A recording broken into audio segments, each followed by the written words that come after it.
ஒரு மடைமாற்றம் செய்யக்கூடிய வேலைகளை இந்த டிஎன்டிஜே தலைமையில் இருக்கக்கூடிய அந்த 21 பேர் கொண்ட அந்த ஒரு ஃபோர்ஜரி கும்பல், ஒரு மோசடி கும்பல் குரானிலேயே இட்டுக்கட்டக்கூடிய வேலைகளை செய்திருக்கிறார்கள் என்பதை நாம் தொடர்ச்சியாக அம்பலப்படுத்தி கொண்டு வருகிறோம். இதுவரை 5 தொடர்களாக அந்த வீடியோக்கள் வெளிவந்திருக்கிறது.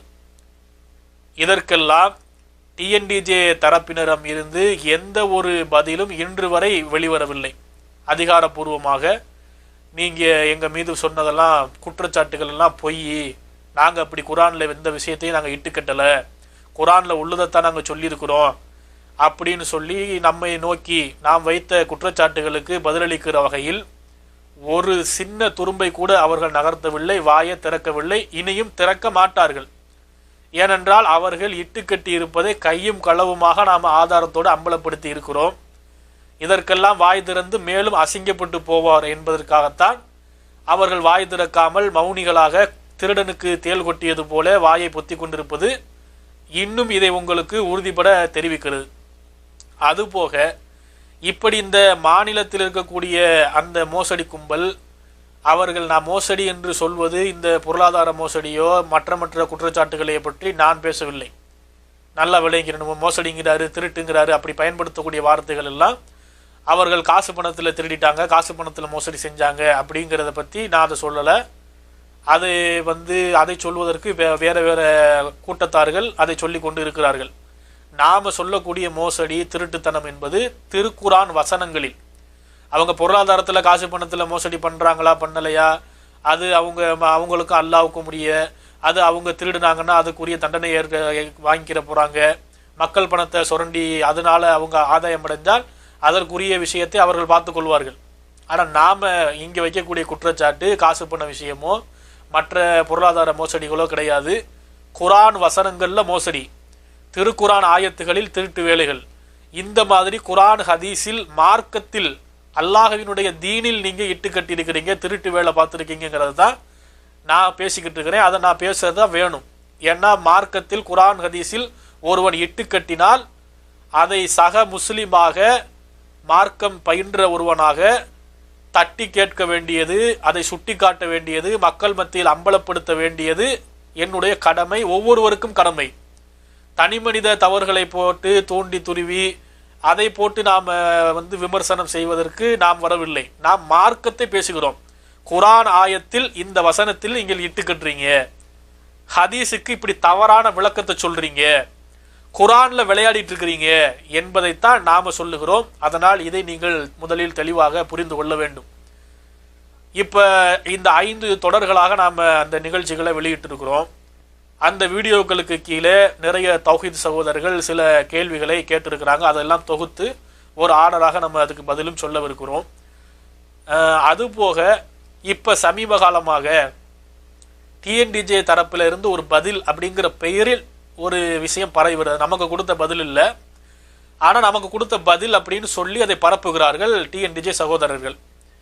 அப்துல் கரீம் அவர்கள் அக்டோபர் 16ஆம் தேதி தொண்டியில் நடைபெற்ற எளிய மார்க்கம் என்கிற ஒரு நிகழ்ச்சியில், ஒரு கேள்வி பதில் நிகழ்ச்சியில் அவர் ஒரு கேள்விக்கு பதில் சொல்றார். அந்த பதிலை எடுத்து போட்டு தான் உங்களுக்கான பதில், இந்த பீஸ் டிவியினுடைய கேள்விகளுக்கு பதில் இதோ அப்துல் கரீம் சொல்லிவிட்டார்னு சொல்லி அதை பரப்பி கொண்டிருக்கிறார்கள். அப்ப இவர்களுடைய அறியாமையை நினைத்து உண்மையிலேயே பரிதாபப்பட வேண்டியதாக இருக்கிறது. எப்படி இந்த பள்ளிவாசல் ஃபத்வாலெல்லாம் எந்த அளவுக்கு இவங்க ஏமாற்றப்பட்டாங்க, எந்த அளவுக்கு ஒரு அப்பாவிகளாக ஒரு எப்படி மூளைச்சலவை செய்யப்பட்டுள்ளார்கள், சிந்தனை மழுங்கடிக்கப்பட்டிருக்கிறது. இந்த தௌஹீத் சகோதரர்களை பார்க்கும்போது ரொம்ப பரிதாபமாக இருக்கிறது. அப்ப அந்த அளவிற்கு இந்த அப்துல் கரீம் அண்ணன் பேசினதை எடுத்து எனக்குள்ள பதில்னு பரப்புறீங்களே தௌஹீத் மக்களே, கொஞ்சமாவது உங்களுக்கு ஒரு சிந்திக்கின்ற அறிவு இருக்கும் என்று சொன்னால், ஒரு சிறு அளவில் நீங்கள் அதை சீர்தூக்கி பார்த்திருந்தால் அது எனக்கு கொடுத்த பதிலா இல்லை அந்த பதில் போட்ட பிறகுதான் நான் அதிலிருந்து கேள்வி எழுப்பியிருக்கிறேனா? நல்லா கொஞ்சம் சிந்திச்சு பாருங்க. நான் எதுக்கு இந்த விஷயத்த பேச ஆரம்பிச்சேன், இந்த திருக்குரான் வசனத்தில் இட்டு கட்டி இருக்கிறீங்கன்னு நீங்க பேசுனதான் ஃபர்ஸ்ட். அக்டோபர் 16ஆம் தேதி ஸ்கிரீன்லேயே பாருங்க. அக்டோபர் 16, 2020 தொண்டியில் நடைபெற்ற எளிய மார்க்கத்தில் திருக்குரானுடைய 9, 107, 108 வசனத்துக்கு விளக்கம் சொல்லுகிறார் அப்துல் கரீம். அது எனக்குள்ள பதில்னு பரப்பிட்டு இருக்கிறீங்க. அந்த வீடியோ வெளிவந்த பிறகுதான் நான் அதுக்கு ஒரு வாரம் கழிச்சு பதில் போட்டிருக்கிறேன். அக்டோபர் 23 தான் நான் வெளியிட்ட முதல் வீடியோ. யூடியூப்ல எப்ப என்னுடைய வீடியோ ரிலீஸ் ஆயிருக்குது? அக்டோபர் 23, 2020 தான் பாகம் 1 நான் ரிலீஸ் பண்றேன். அதுல அப்துல் கரீம் பேசினதை போட்டு காண்பிச்சு தான் நான் பேசியிருக்கிறேன். நான் ஃபர்ஸ்ட் பேசி எனக்கு பதிலே அப்துல் கரீம் கொடுக்கவில்லை. அப்துல் கரீம் 16ஆம் தேதி பேசியதை 23ஆம் தேதி அவருடைய பேச்சிலிருந்து கேள்விகளை எழுப்பி நான் வீடியோ போட்டிருக்கிறேன். 23ஆம் தேதி போட்ட என்னுடைய வீடியோவுக்கு 16ஆம் தேதி பேசிய அவர் பேசியதை பதில் என்று பரப்பக்கூடிய பாமர தௌஹீது படுமுட்டாள் சகோதரர்களே, ஏன் இப்படி உங்களுக்கு சிந்தனை மழுங்கடிக்கப்பட்டுருச்சா? அப்ப ஒருத்தர் என்னைக்கு ரிலீஸ் பண்ணிருக்காரு, இவர்ல ஃபர்ஸ்ட் பேசி இருக்கிறாரு. இது எப்படி பிந்தி பேசின எனக்கு அவர் முன்னாடியே பதில் கொடுத்தாரா? அவரு டைம் டிராவல் பண்ணி ரிவர்ஸ்ல போயிட்டாரா? 23ஆம் தேதி நான் பேசின வீடியோவை பார்த்துட்டு டைம் டிராவல் பண்ணி அப்படியே பின்னோக்கி போய் 16ஆம் தேதி அவர் போய் பதில் கொடுத்தாரா? இப்ப என்ன சொல்ல வாரீங்க? ஒரு அடிப்படை அறிவு கூட இதுல இல்லையா? சிந்திக்க மாட்டீங்களா? அப்ப இந்த விஷயத்தை பொறுத்த வரைக்கும் தெளிவாக அப்துல் கரீம் தான் முதலில் 16ஆம் தேதி தொண்டி எளிய மார்க்கத்தில் ஒன்றை சொல்றாரு. அவர் சொன்னதுனாலதான் அது குறித்த எல்லாவற்றையும் நாம டாக்குமெண்டாக தொகுத்து இதுவரை அவர்கள் இந்த மாதிரி இந்த குர்ஆன் 9, 107, 108க்கு எப்படியெல்லாம் தப்பான விளக்கங்கள் சுய கருத்துக்களை சொருகி இருக்கிறாங்கன்னு சொல்லி அதையெல்லாம் கட் பண்ணி அந்த வீடியோக்களை எல்லாம் ஒரு டாக்குமெண்டா தயாரித்து உங்களுக்கு போட்டு காண்பித்து தான் நான் கேள்வி எழுப்புறேன். நீங்க சொன்னது பொய், குர்ஆன்ல இட்டு கட்டுறீங்க, அரபியில ஒன்ன வாசிச்சுட்டு தமிழ்ல பொய் சொல்றீங்க, மக்களை மடமாத்துறீங்க, உங்க இயக்கங்களுக்கு சொத்து பத்து சேர்க்கறதுக்கு உங்க பள்ளியில தான் மக்கள் தொழுகணும், வேற பள்ளியில தொழக்கூடாதுங்கிறதுக்கு அல்லாஹ்வுடைய ஆலயங்கள் மீது இட்டு கட்டி இருக்கிறீங்கன்னு தான் 5 பாகங்களாக கிட்டத்தட்ட ஒவ்வொரு பாகமும் 40 நிமிடங்கள் ஓடக்கூடியது. இப்படி 5 பாகங்களாக நான் பேசி வெளியிட்டு இருக்கிறேன். அதற்கு பதில் என்று எதை பரப்புறீங்க? நான் எதை எடுத்து போட்டு பேசி இருக்கிறோனோ அது எனக்குள்ள பதில்னு பேசி இருக்கிறீங்க, அதை பரப்பி கொண்டு இருக்கிறீர்கள். அப்ப இந்த அளவுக்கு உங்களுடைய அறியாமை நினைக்கும் போது வேதனையாக இருக்கிறது. சூப்பர் முஸ்லீம் கூட என் முட்டை தேவலை போல இருக்கே, நாம அவங்களத்தான் சூப்பர் முட்டாள்கள்னு விமர்சனம் பண்ணிக்கிட்டு இருந்தோம். சூப்பர் முஸ்லிம் என்கிற கூட்டம் கூட எவ்வளவோ பரவாயில்லை. இந்த தௌஹீது மந்தைகள்னு மக்கள் விமர்சனம் பண்றாங்கல்ல, அந்த விமர்சனம் பண்ணுவதற்கு ஏற்ப எப்படி ஆடுகள் மந்தையாக தெரியுமோ, ஒரு ஆடு இப்படி குதிச்சுச்சுன்னா எல்லா ஆடும் பின்னாடி போற ஆடெல்லாம் குதிச்சு போகுமோ, அந்த போன்ற அந்த மந்தை தன்மையில் மந்தமாகி விட்டீர்களா? ஒரு காலத்திலே சிந்தனையில் சிறந்து விளங்கிய, எதையும் சீர்தூக்கி பார்த்து ஆய்வு செய்து விளங்கிய தௌஹீது மக்கள் இன்றைக்கு மந்தைகளாக மாறிவிட்டார்கள்னு மக்கள் விமர்சனம் பண்ணுவது உண்மை என்று எனக்கே தோன்றக்கூடிய அளவிற்கு உங்களுடைய செயல்பாடுகளை பார்க்கும்போது வியப்பா இருக்குது. என்னடா, நான் அவர் பேசினதை எடுத்து போட்டு நான் கேள்வி கேட்டு இருக்கிறேன், அதை போய் எனக்குள்ள பதில்னு பரப்பிக்கிட்டு இருக்கிறீங்கன்னா அப்ப எந்த அளவுக்கு உங்களுக்கு நம்ம பேசினதை கவனிக்கல, நம்ம என்ன கேட்டோம்னு விளங்கல. அதுலயும் சில பேர் என்னன்னா வரம்பு மீறி நாம என்ன பேசியிருக்கோம்னே விளங்காம டிஎன்டிஜேக்கு எதிராக ஒரு வீடியோன்னு பார்த்த உடனே என்னை பிஜேக்கு தரப்பு, நீங்க காமக்கிழவன் கூட்டமா, அந்த கூட்டமா, அல்தாஃபி கூட்டமா அப்படின்னு நமக்கு நம்மளை கலாய்க்கிறாங்களாம். உன்னை நீயே கலாய்ச்சிக்கிற. நான் எல்லாரையும் நோக்கி உங்களை ஒரு டீமா தான் நான் அனலைஸ் பண்ணியிருக்கிறேன். டிஎன்டிஜேங்கிறது இன்னைக்கு நீங்க பல பிரிவா, பிஜே தரப்பு, என்டிஎஃப், அல்தாஃபி இப்படி பல குரூப்பா நீங்க பிரிஞ்சு கிடக்குறீங்க. ஆனா நான் எப்படி எடுத்து வச்சிருக்கிறேன், பிஜே பேசினதையும் போட்டு தான் அதுல கேள்வி கேட்டிருக்கிறேன், அல்தாஃபி அண்ணன் பேசினதை போட்டு தான் கேள்வி கேட்டிருக்கிறேன், அப்துல் கரீம் அண்ணன் பேசினதையும் போட்டு தான் கேள்வி கேட்டிருக்கிறேன். எல்லாத்தையும் நான் உங்களை ஒரு தத்துவ ரீதியாக நான் ஒரு குழுவாகத்தான் நான் அணுகி இருக்கிறேன். இந்த டிஎன்டிஜே என்கிறது தௌஹீது சகோதரர்கள், நீங்க எப்படி எல்லாம் தப்பான விளக்கம் சொல்லி இருக்கிறீங்கன்னு சொல்லி பிஜே அண்ணன் பேசினது, அல்தாஃபி அண்ணன் பேசினது, அதே போல அப்துல் கரீம் அண்ணன், எம்ஏ சுலைமான் அண்ணன், இப்படி எல்லோரும் பேசியதை ஒட்டுமொத்தமாக கோர்வையாக எடுத்து தான் நான் அந்த காணொலியில் பண்ணியிருக்கிறேன். தயவு செய்து என்னை விமர்சனம் பண்றதுக்கு முன்னாடி, எனக்கு பதில் சொல்றதுக்கு முன்னாடி நான் வெளியிட்ட வீடியோக்குள்ள போய் பாருங்க, பார்த்துட்டு பதில் சொல்லுங்க. என்னை திட்டுறதா இருந்தா கூட நீங்க போய் சொல்றீங்க, அவங்க சரியா தான் சொல்லி இருக்கிறாங்க, நீங்க தான் விளங்காம பேசுறீங்கன்னு எதை வேணா நீங்க எதிர்மறையா கூட விமர்சனம் பண்ணுங்கள். ஆனா நான் முதல்ல என்ன பேசியிருக்கிறேன்னு பாருங்க. நான் பேசினதையே பார்க்கல, நீங்களா யூகம் பண்ணி கொண்டு தலைப்பை மட்டும் பாக்குறது டிஎன்டிஜேவுக்கு எதிரான வீடியோ அப்படின்னா இவர் பிஜே தரப்பு அப்படின்னு என்னை பிஜே தரப்பு நினைச்சுக்கிட்டு 10 பேர் கீழே கமெண்ட் போடுறது, என்னை அல்தாஃபியுடைய ஆதரவாளர் நினைச்சுக்கிட்டு கீழே ஒரு 15 பேர் கமெண்ட் போட்டுக்கிட்டு இருக்கிறது. அப்ப இந்த அளவுக்கு நீங்க ஒரு மந்தை மாதிரி இருக்க பாத்தீங்களா? ஒருத்தனை விமர்சனம் பண்றதா இருந்தா கூட இவர் என்ன பேசியிருக்கிறான்னு பார்க்கணும். நீ என்ன பேசியிருக்கப்பா, நீ இது தப்பா இருக்குதுப்பா, இது இல்லப்பா அப்படின்னு பேசுனா அவன் எதிராக நமக்கு பேசினால் கூட அவனை மனமாற நம்ம ஏற்றுக்கொள்வோம். நமக்கு கருத்து வேறுபாடு இருக்கதான் செய்யும். ஆனா நம்ம பேசினதை அவனுக்கு புரிஞ்சிருக்குல்ல, நீங்க பேசி இருக்கிறீங்க, இன்னும் சொல்லி இருக்கிறீங்க பாய், அது தப்பா இருக்குது பாய் அப்படின்னு ஒருத்தர் சொன்னான்னா அது ஏற்றுக்கொள்ளக்கூடிய விமர்சனம். என்ன பேசியிருக்கோம்னே பார்க்காம தலைப்பை மட்டும் நுனிப்புள் மட்டும் மேய்ஞ்சு விட்டு நீங்க பிஜே இடத்துல இதை கேட்டீர்களா, அல்தாஃபிட்ட போய் பேசினீர்களா அப்படின்னு கேட்டுக்கிட்டு இருந்தா அப்ப எந்த அளவுக்கு உங்களுடைய மூளை மழுங்கடிக்கப்பட்டிருக்கிறது என்பதை இங்கே நினைத்து பரிதாபமா இருக்கிறது. இதையும் சிந்திக்கக்கூடிய மக்கள் சிந்திச்சு பாருங்க. இப்ப நம்ம அந்த வீடியோவுக்கு வந்துருவோம். மறுபடியும் அந்த வீடியோவை டீகோட் பண்ண வேண்டி இருக்குது. ஏன்னா அதுதான் நமக்குள்ள பதில்னு தீயா பரவிக்கிட்டு இருக்குது. எல்லா பக்கத்தும் பரப்பி விட்டு இருக்கிறாங்க. நமக்குள்ள பதில்னு சொல்லி அப்துல் கரீம் அந்த எளிய மார்க்கத்துல பேசுனது. அப்ப அவரு என்ன பேசியிருக்கிறாரு அப்படிங்கிறத கொஞ்சம் நீங்களே இதுல கேளுங்க. அதாவது தொழுவதற்கு தகுதியான பள்ளிவாசல் சம்பந்தமா ஒரு கேள்வி கேட்கிறாரு. நாம மக்கள் மத்தியில பள்ளிவாசல் தொடர்பா ஒரு பிரச்சாரத்தை முன்வைக்கிறோம். என்ன முன்வைக்கிறோம்னா, எல்லா பள்ளிவாசலும் பெயர்ல அது பள்ளிவாசல்னு இருந்துட்டாலும் அது தொழுவதற்கு தகுதியான பள்ளிவாசலாக ஆகிவிடாது. மார்க்கத்துல அல்லாஹ்விடத்துல பள்ளிவாசல் என்கிற அந்தஸ்தை பெறுவதா இருந்தால் அதற்கு சில தகுதிகள் மார்க்கம் வரையறுக்குது. அதுல சில பள்ளிகள்ல அல்லாஹ் தொழக்கூடாது என்றே தன்னுடைய தூதருக்கு சொல்லியிருக்கிறான். அப்படி சொன்ன ஒரு பள்ளிவாசல் தான் முனாஃபிகின்கள் ரசூலுல்லாஹ்வுடைய காலகட்டத்தில் ஒரு பள்ளிவாசலை கட்டி எழுப்புறாங்க. அந்த பள்ளிவாசலை பற்றி அல்லாஹ் குர்ஆன்ல சொல்லும்போது, வல்லதீன இத்தஹது மஸ்ஜிதன் லிராரன் வ குஃப்ரன் வ தஃப்ரீகம் பைனல் முஃமினீன் வ இர்சாத லிமன் ஹாரபல்லாஹு வ ரசூலஹு.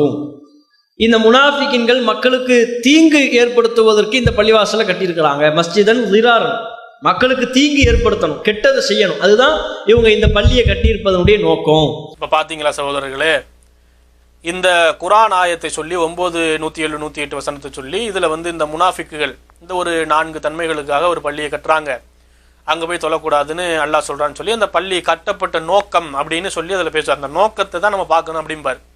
அதைத்தான் நாமளும் சொன்னோம். இந்த பள்ளி கட்டப்பட்ட நோக்கத்தை பாருங்கள், அல்லாஹ் அதைத்தான் சொல்கிறான். முனாஃபிக்குகள் ஒரு பள்ளியை கட்டுறாங்க. வல்லதீன இத்தஹது மஸ்ஜிதன் லிராரன் வ குஃப்ரன் வ தஃப்ரீகன் பைனல் முஃமினீன் வ இர்சாதன் லிமன் ஹாரபல்லாஹு வ ரசூலஹு மின் கபுல்.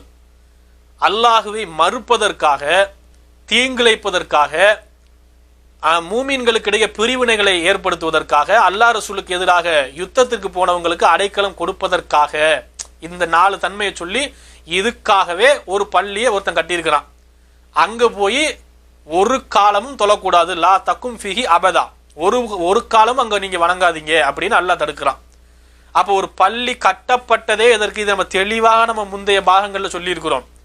ஒரு கட்டிடம் கட்டப்பட்ட நோக்கமே அல்லாஹ்வை மறுப்பதற்கு, மூமின்களை பிரிப்பதற்கு, தீங்கிழைப்பதற்காக, கெட்ட நோக்கத்தில் ஒரு பள்ளி கட்டப்பட்டு இருக்கிறது.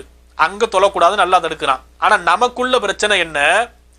இங்க இருக்கக்கூடிய சுன்னத் ஜமாத்து பள்ளிகள் இந்த நோக்கத்தில் கட்டப்பட்டதா? நோக்கத்தை பார்க்கணுங்கிறீங்கல்ல, நோக்கத்தை அணுகுங்கள். அல்லாதே 9, 108 சொல்றான்ல, தொழுவதற்கு தகுதியானது எதுன்னு சொல்லும் போது, தொழுவதற்கு தகுதியான பள்ளி ல மஸ்ஜிதுன் உஸ்ஸிஸ அல தக்வா மின் அவ்வலியம், ஆரம்ப நாள் அவ்வலியம்ங்கிறான். முதல் நாளிலிருந்து இறையச்சத்தை கொண்டு கட்டப்பட்ட பள்ளி. இந்த பள்ளி கட்டப்பட்ட அந்த ஆரம்ப நாளில் இறையச்சம் அங்க இருக்க வேண்டும், அல்லாஹுவை அஞ்சி அந்த பள்ளி கட்டப்பட்டிருக்க வேண்டும்.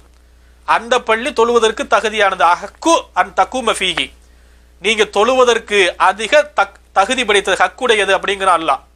அப்ப இன்னைக்கு இருக்கிற சுன்னத் ஜமாத்து பள்ளிகள் நீங்க சொல்லுகிற மாதிரி கட்டப்பட்ட நோக்கம், இந்த முனாஃபிக்கு கட்டினான்ல, கெட்டது பண்ணணும், மூமினை பிரிக்கணும், தீங்கு செய்யணும், அல்லாவை மறுக்கணும் இப்படின்னு கட்டினானா? அல்லாஹ் ரசூலுக்கு எதிராக போரிட்டவங்களுக்குலாம் அடைக்கலம் கொடுக்கணும், இதுக்காகவே அப்ப கட்டினானா பள்ளிய? கிடையாது. சுன்னத் ஜமாத்து பள்ளிகள் எதுக்கு கட்டப்பட்ட நோக்கத்தை ஒவ்வொரு ஊர்ல விசாரிங்க. நம்ம ஊர்களில் எப்படி பள்ளி கட்டப்படும்? அல்லாவை தொழணும், ஜும்மா நடத்தணும், மதரசா நடத்தணும், பிள்ளைங்களுக்கு குர்ஆனை கற்றுக் கொடுக்கணும். இப்படிதான் அவர்கள் ஒரு பள்ளி நம்ம முன்னோர்கள் கட்டுறாங்க ஒவ்வொரு ஊர்களில்.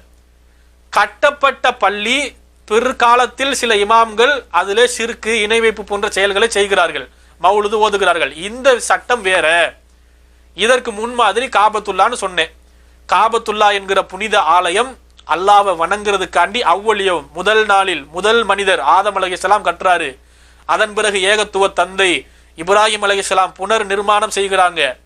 இப்படி அந்த பள்ளி காபத்துல்லா என்கிற பள்ளிவாசல் கட்டப்பட்டது அல்லாஹ்வை வணங்குறதுக்கு தான். கட்டப்பட்ட பள்ளியில் பிற்காலத்தில் இணை வைப்பு நடக்கிறது. சிலையை வச்சு வணங்குறான் மக்கத்து குறைசி, 320 சிலையை வச்சு வணங்குறான். இப்ராஹிம் அலைஹிஸ்ஸலாம் அவர்களையே சிலையாக வடிச்சு வச்சிருக்கிறான். அப்ப இப்படி சிலை வணக்கத்தை கட்டப்பட்ட பள்ளிவாசலில் செய்யறான், சிறுக்கு செய்யறான். அப்ப அங்க தொழுகலாமா கூடாதான்னு பார்த்தா ரசூல்லா போய் தொழுதாங்க. ரசூல்லாட்ட முன்மாதிரி இருக்குது, அல்லாஹ் தடுக்கல. அப்படி காபால போய் தொழுகும் போதுதான் ஒட்டக குடலை தூக்கி போட்டு அமுக்கி ரசூல்லாவுக்கு இடைஞ்சல் பண்ணாங்க. பரவலாக நம்ம அறிந்து வைத்திருக்கிற செய்தி. அப்படி ரசூல்லா தொழும் போது ஒட்டக குடலை தூக்கி போட்டு அமுக்குன அந்த வரலாறு நம்ம அறிஞ்சு வச்சிருக்கிறோமே.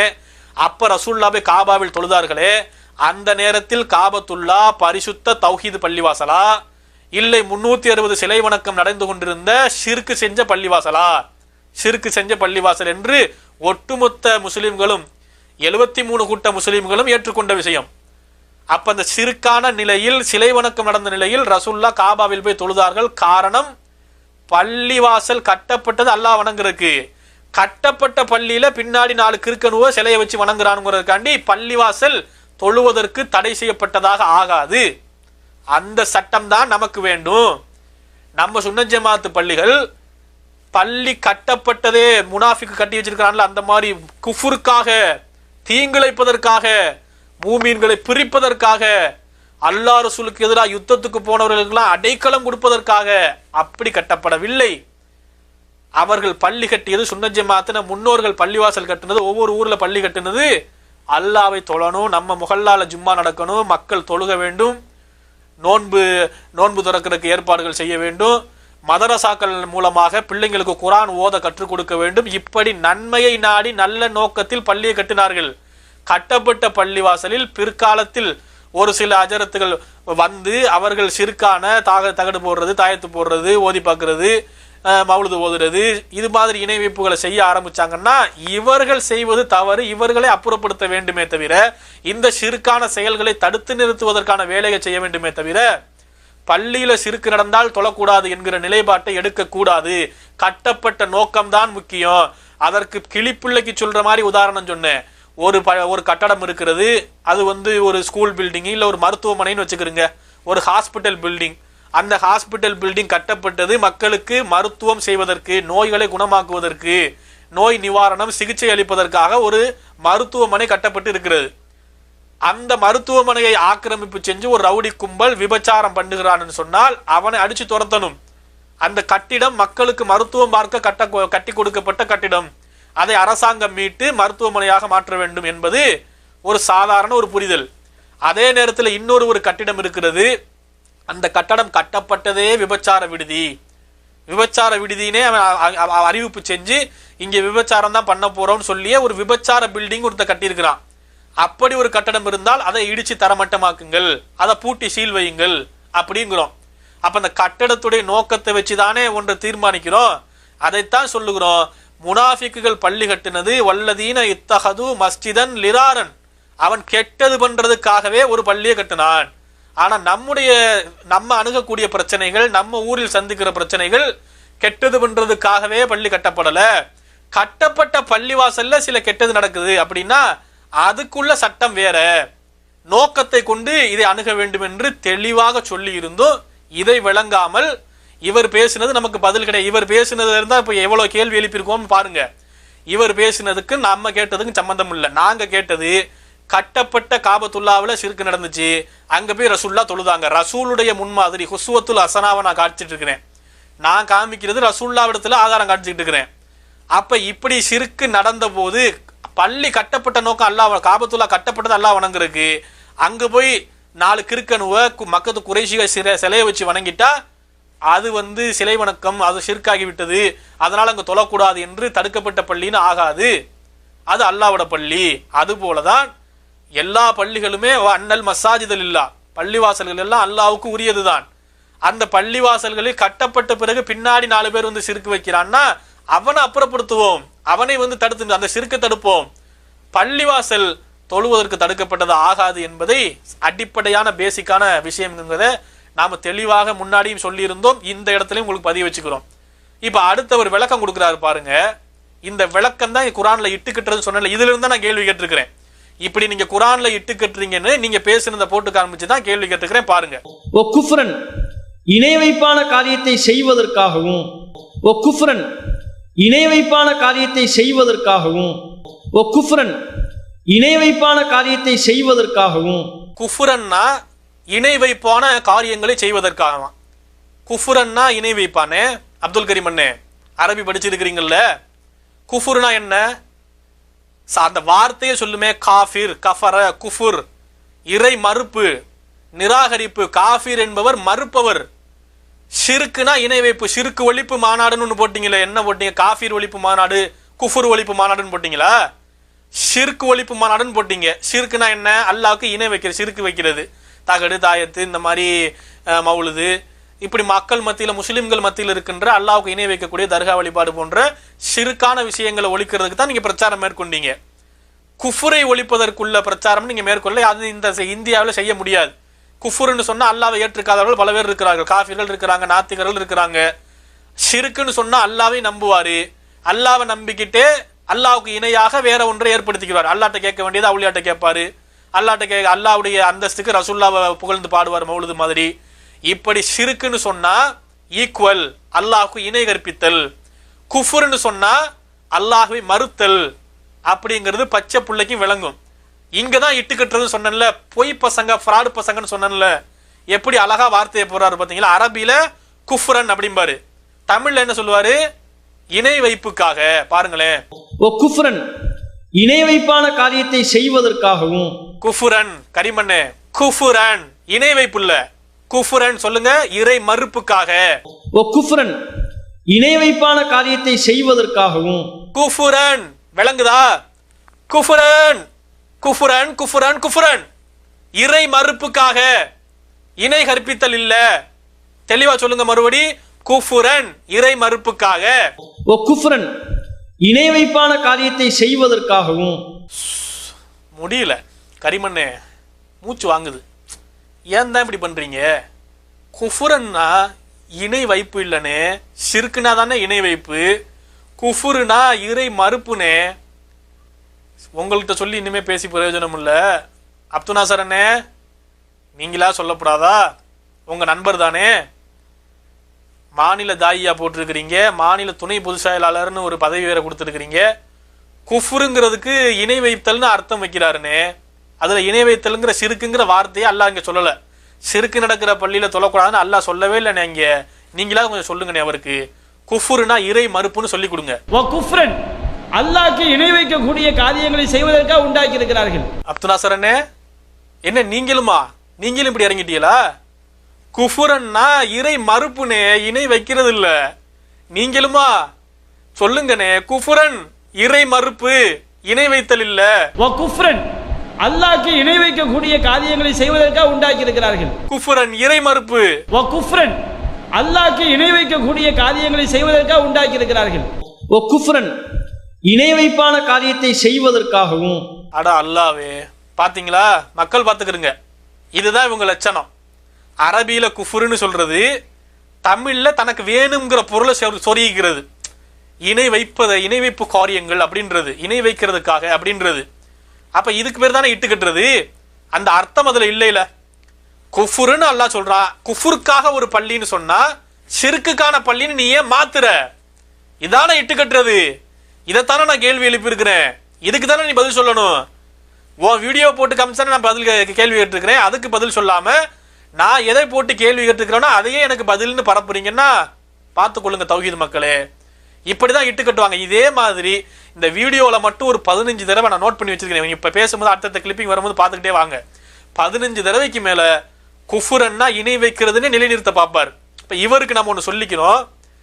இவங்களுடைய வெப்சைட் அதிகாரப்பூர்வ இணையதளம் ஆன்லைன் tndj.com அப்படிங்கிற ஒரு இணையதளம், TNDJ உடைய அதிகாரப்பூர்வ வெப்சைட்.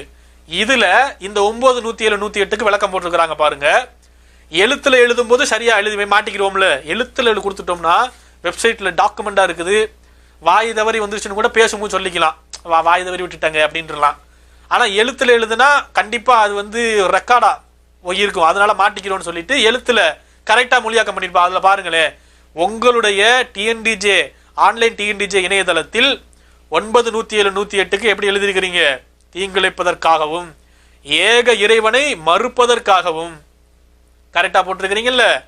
ஷிர்க்கு அங்க வல்லையில, இணை வைக்கிறதுன்னு வல்லையில, இணை வைக்கிறதுக்காக அந்த இடத்துல மொழி பெயர்க்கல. 9-107 வசனத்தை ஆன்லைன் டிஎன்டிஜில இப்போ கூட நீங்க போய் பாருங்க, லிங்க் டிஸ்கிரிப்ஷன்ல கொடுக்குறேன், நீங்களே கிளிக் பண்ணி அவங்க வெப்சைட்லயே பார்க்கலாம்.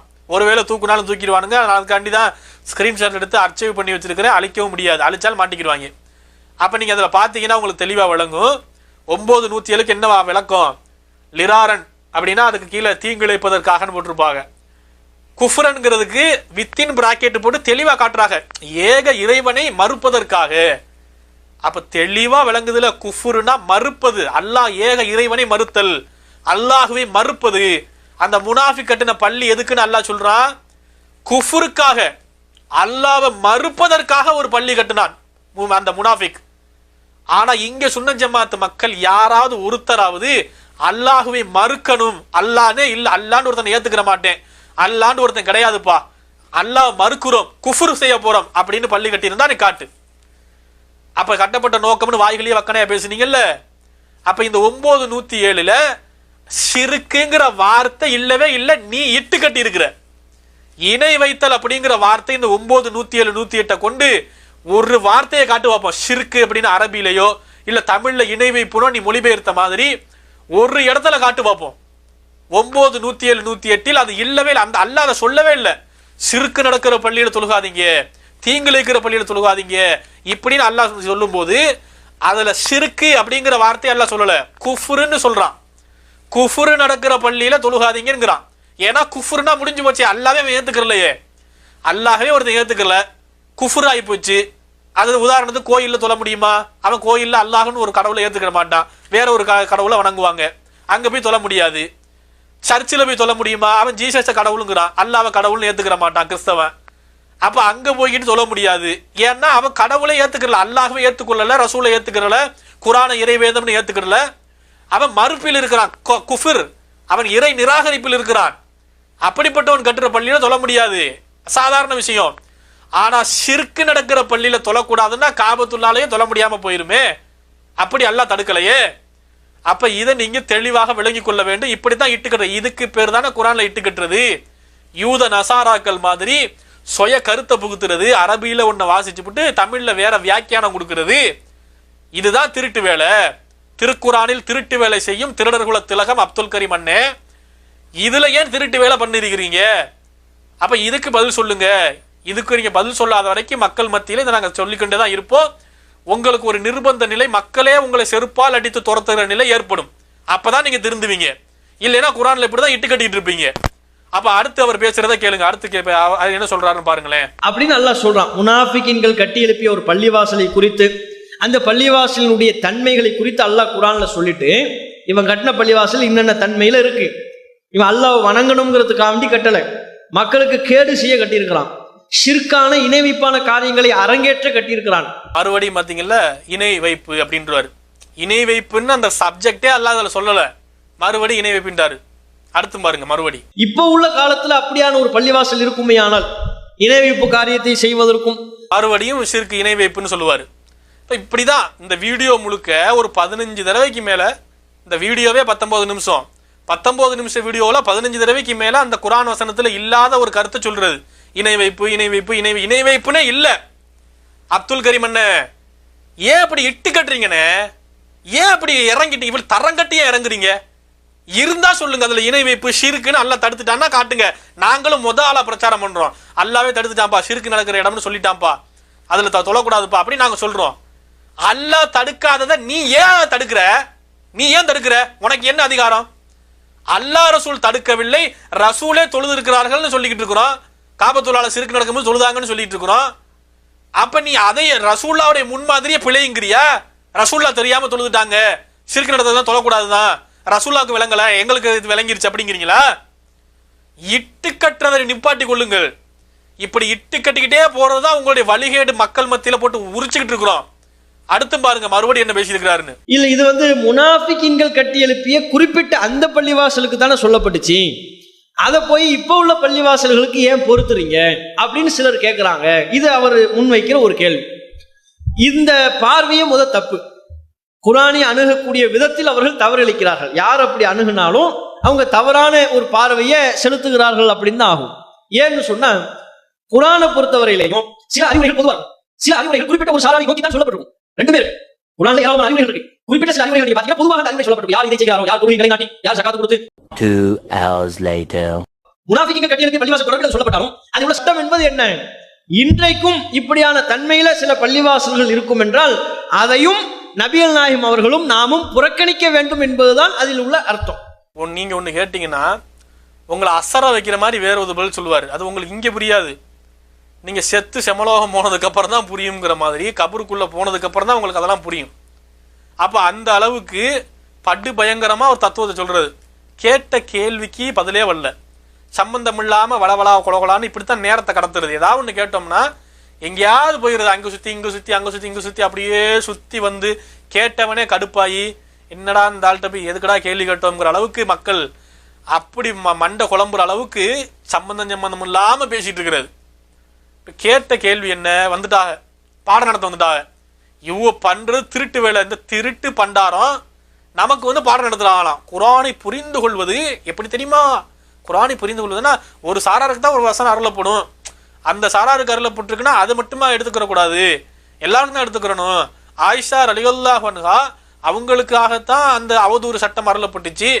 அந்த அதே மாதிரி இன்னைக்கு ஒரு கற்பொழுக்கம் உள்ள பெண்கள் மீது அவதூறு சொல்லப்பட்ட சட்டத்தை எடுக்கக்கூடாதா, அப்படி இப்படின்னு சொல்லி பல விளக்கத்தை சொல்லிக்கிட்டு வருவார். நம்ம என்ன கேட்கிறோம், இந்த புரிதல் ஒன்னை விட நாங்கள் நல்லா புரிஞ்சிருக்கிறோம்ப்பா, அதனாலதான் நாங்கள் கேள்வி கேட்டுட்டு இருக்கிறோம். ஒரு குறிப்பிட்ட சாராருக்கு தான் குர்ஆனில் இருக்கிற எல்லா சட்டங்களும் சொல்லப்பட்டு இருக்கிறது. அது அந்த சாராருக்கு மட்டும்தான், வேற ஆளுக்கு பொருந்தாது அப்படின்னு நாங்க எங்கேயாச்சும் சொன்னோமா? அப்படி நாங்க யாராவது கேட்டோமா? அப்ப யாருமே அப்படி நாங்க கேட்கவில்லை. குறிப்பிட்ட ஒருத்தருக்கு தான் அந்த சட்டம் பொருந்துங்க, அதை தாண்டி வேற யாரும் அதை எடுத்து அமல்படுத்தக்கூடாது. அப்படி பார்த்தா தொழுகிறத கூட அல்லாஹ் ரசூலுல்லாஹை பார்த்து சொன்னா சஹாபாக்களுக்கு தான் அது பொருந்தும். நம்மளை பார்த்து இப்ப இன்னைக்கு 2020 வாழ்ற நம்மளை பார்த்து அல்லாஹ் சொன்னா நமக்கெல்லாம் தொழுகை தேவையில்லை, நோன்பு தேவையில்லை அப்படி நான் போறது. நபியை பார்த்து தான் அல்லாஹ் நோன்பு வைங்கன்னு சொன்னா, ஜகாத்து கொடுங்கன்னு சொன்னா, அதனால நமக்கு இல்லை, அன்னைக்கு இருந்த முஸ்லீம்களுக்கு தான் அது பொருந்தும் அப்படியா போறது? அப்ப விளங்காத்தனமா என்னத்தையாவது பேசணும்னு டைம் இழுத்துக்காண்டி அப்படியே லலிதா அப்படியே வளவலான்னு பேசிட்டு இருக்க கூடாது. கேட்டதுக்கு டக்கு டக்குன்னு கேள்விக்கு வந்துருங்க. அப்ப நாங்களும் அதைத்தான் சொல்றோம். இந்த 4 தன்மைகள், இப்படி ஒரு பள்ளியை முனாஃபிக்குகள் கட்டி இருக்கிறாங்க, அங்கே போய் தொழுகாதீங்கன்னு அது குறிப்பிட்ட அந்த முனாஃபிக் கட்டின பள்ளியை குறித்து தான் அந்த வசனம் அருளப்பட்டு இருக்கிறது. இன்னைக்கு காலத்துல அதே 4 தன்மை ஒரு பள்ளியில இருந்தால் நாங்களும் தொழக்கூடாதுன்னு தான் சொல்றோம். ஆனா எங்க பாயிண்ட் என்ன தெரியுமா, இந்த 4 தன்மை அந்த முனாஃபிக் பள்ளிக்கு தாங்க, வேற யாருக்கும் அந்த சட்டம் எடுக்கக்கூடாதுன்னு நாங்க சொல்லல. நாங்க சொல்றது இந்த 4 தன்மை கொண்டதாக ஒரு பள்ளி இன்றைய காலத்தில் காட்டவே முடியாது, கட்டவே முடியாது அப்படிங்கிறோம். ஏன்னா அது இம்பாசிபிள் கிரைட்டீரியா. அன்றைக்கு காலத்துல தான் அதை நிறுவ முடியுமே தவிர இன்னைக்கு காலத்தில் அதை காட்டுவது சாத்தியமற்றது அப்படிங்கிறோம். ஏன் சாத்தியமற்றதுங்கிறோம்? குர்ஆனில் சில விஷயங்கள் அந்த காலத்துல மட்டும்தான் அதை செய்ய முடியும். உதாரணத்துக்கு அடிமையை உரிமை விடுதல் அப்படின்னு ஒரு சட்டம் இருக்கு, பரவலா நீங்க எல்லாரும் கேள்விப்பட்டிருப்பீங்க. ரசூலுல்லாஹ் காலத்துல அடிமை எஜமான் என்கிற மனுஷனை அடிமையா வச்சுக்கிற வழக்கம் இருந்துச்சு. அப்ப ஒரு முஸ்லீமாக இருக்கக்கூடியவர் அவரிடத்துல ஒரு அடிமை இருந்தாருன்னு சொன்னா, அவர் ஒரு தவறு செஞ்சிட்டா அந்த எஜமானராக இருக்கிற முஸ்லீம் அந்த பாவ பரிகாரமாக ஒரு அடிமையை விடுதலை செய்யலாம். அந்த ஆப்ஷன் அவருக்கு இருந்துச்சு. உதாரணத்துக்கு ஒரு சத்தியம் பண்ணி அல்லாஹ்வை சத்தியம் பண்ணி அதை முறிச்சிட்டோம், இல்ல ஒரு நோன்பை முறிச்சிட்டோம் அப்படின்னா இந்த நோன்பை முறிச்சதுக்கு பரிகாரம் என்ன, ஒரு அடிமையை விடுதலை செய்ய வேண்டும் அப்படிங்கிற அல்லாஹ். அப்ப அந்த அடிமையை விடுதலை செய்யுங்கிறது ஒரு ஆப்ஷன் நமக்கு கொடுக்கப்பட்டு இருக்கிறது. ஆனா இன்னைக்கு காலத்துல செய்ய முடியுமா? அது இம்பாசிபிள் கிரைட்டீரியா, சாத்தியமற்ற ஒன்று. இன்னைக்கு ஒருத்தர் நோன்பு, இப்ப நான் நோன்பு முறிச்சிட்டேன், இப்ப எனக்கு ஒரு அடிமையை விடுதலை செய்யணும் அப்படின்னா எனக்கு எங்க அடிமை இருக்கிறாரு? இன்னைக்கு இருக்கிற இந்த 2020 காலகட்டத்தில் அடிமைகள் என்கிற வழக்கமே வழக்கொழிந்து போயிடுச்சு, எக்ஸ்பைரி ஆயிடுச்சுல. அப்படி ஒரு வழக்கம் இல்லை. அப்ப நம்ம அடுத்த ஆப்ஷனுக்கு போயிடுறோம்ல, 60 நாட்கள் நோன்பு வைக்கணும், இல்ல 60 ஏழைகளுக்கு உணவளிக்கணும் அப்படின்னு ஒரு சட்டம் இருக்குது. அப்ப அல்லாஹ் தான் அந்த சட்டத்தை சொல்றான், ஒரு அடிமையை விடுதலை செய்யுங்கன்னு. அந்த அடிமையை விடுதலை செய்யுங்க என்கிற அந்த அடிமை உரிமை விடுதல் என்கிற அந்த சட்டம் இன்னைக்கு காலத்தில் நம்மளால் செய்ய முடியாது. ஏன்னா அந்த அடிமைகள் என்கிற வழக்கம் ஒளிந்து போய்விட்டது, எக்ஸ்பைரி ஆயிடுச்சு. அது போலதான் எப்படி நபியினுடைய மனைவிமார்களை நாம திருமணம் முடிக்க கூடாதுன்னு அல்லாஹ் சட்டம் போட்டிருக்கிறான். மற்ற முஸ்லிம்கள் ரசூல்லா மரணிச்ச பிறகு நபியுடைய மனைவிமார்களை போய் ஒரு ஆண் ஒரு முஸ்லீம் திருமணம் 2வது திருமணம் பண்ணிக்கிற கூடாது அப்படின்னு சொல்லப்பட்டிருக்கு. அது அன்னைக்கு இருந்து சகாபாக்களுக்கு தானே அது செட் ஆகும். நபியுடைய மனைவிகள் மரணிச்சு, இன்னைக்கு நமக்கு அது எப்படி பொருந்தும்? அது எக்ஸ்பைரி ஆகிடுச்சு. அது அன்னைக்கு ரசூல்லா காலத்துல ரசூல்லாவுடைய மனைவிகள் உயிரோடு இருந்த வரைக்கும் தான் அந்த சட்டம். ரசூல்லாவுடைய மனைவி மௌத்தா போயிட்டாங்கன்னா அதை பத்தி பேசவே வேண்டியது இல்லையே. அப்படி ரசூல்லாவுடைய மனைவிகள் இன்றைக்கு உலகத்துல வாழ்ந்து கொண்டு இருந்தால் நாம என்ன பண்ணலாம்? இப்ப நம்ம அவங்கள போய் திருமணம் முடிக்கலாமான்னு கேட்டா தடை, அம்மாடி முடிக்க கூடாது, ஏன்னா ரசூல்லாவோட மனைவி, அவங்களை திருமணம் முடிக்க கூடாதுன்னு அல்லாஹ் நமக்கு கட்டளை போட்டிருக்கிறான் அப்படின்னு இந்த சட்டத்தை ஃபாலோ பண்ணலாம். இப்ப நமக்கு அந்த சட்டத்தை பற்றி பேசுவதற்கே வேலை இல்லாம போச்சு. ஏன்னா ரசூல்லாவுடைய மனைவிமார்கள் மரணித்து விட்டார்கள். அப்ப இது மாதிரி இம்பாசிபிள் கிரைட்டீரியான்னு சில விஷயங்கள் இருக்கிறது. அது மாதிரி தான் இந்த 4 தன்மைகள்ல அல்லாஹ் சொல்றான்ல, லிராரன் தீங்கு செய்வதற்காக, குஃப்ருக்காக, ஏக இறைவனை மறுப்பதற்காக, அதுபோல அல்லாஹ் ரசூலுக்கு எதிராக யுத்தம் பண்ணியவர்களுக்கு அடைக்கலம் கொடுப்பதற்காக, மூமின்களை பிரிப்பதற்காகன்னு 4 தன்மைகள் இதுல சொல்லப்படுது. இந்த 4ம் ஒரு சேர அமைந்த பள்ளியை அது குறிக்கிறது. தெளிவாக விளக்கி இருக்கிறோம். நீங்களும் அதை ஒத்துக்கிட்டு இருக்கிறீங்க. இந்த 4 தன்மையும் ஒரு சேர இருந்தா தான் அது குறிக்கும்னு. ஆனா நாங்க என்ன சொல்றோம்? இந்த 4 தன்மையில ஒரு தன்மை இருக்குதுல, வ இருசாதன் லிமன் ஹாரபல்லாஹு வ ரசூலஹு மின் கபில், இதற்கு முன்னால் அல்லாவுக்கும் ரசூலுக்கும் எதிராக யுத்தம் செய்தவர்களுக்கு அடைக்கலம்னு ஒரு ஆப்ஷன் அல்லாஹ் சொல்றான். அந்த ஆப்ஷன் இன்னைக்கு காலத்துல பொருந்தாது. Impossible criteria. வ இருசாதன் லிமன் ஹாரபல்லாஹு வ ரசூலஹு மின் கபில், ரசூல்லாட்ட அல்லாஹ் சொல்றான் மின் கபுல், நபியை இதுக்கு முன்னாடி அல்லாஹ் ரசூலுக்கு எதிராக யுத்தம் பண்ணவங்க, இதற்கு முன் மின் கபுல் அப்படின்ட்டான்.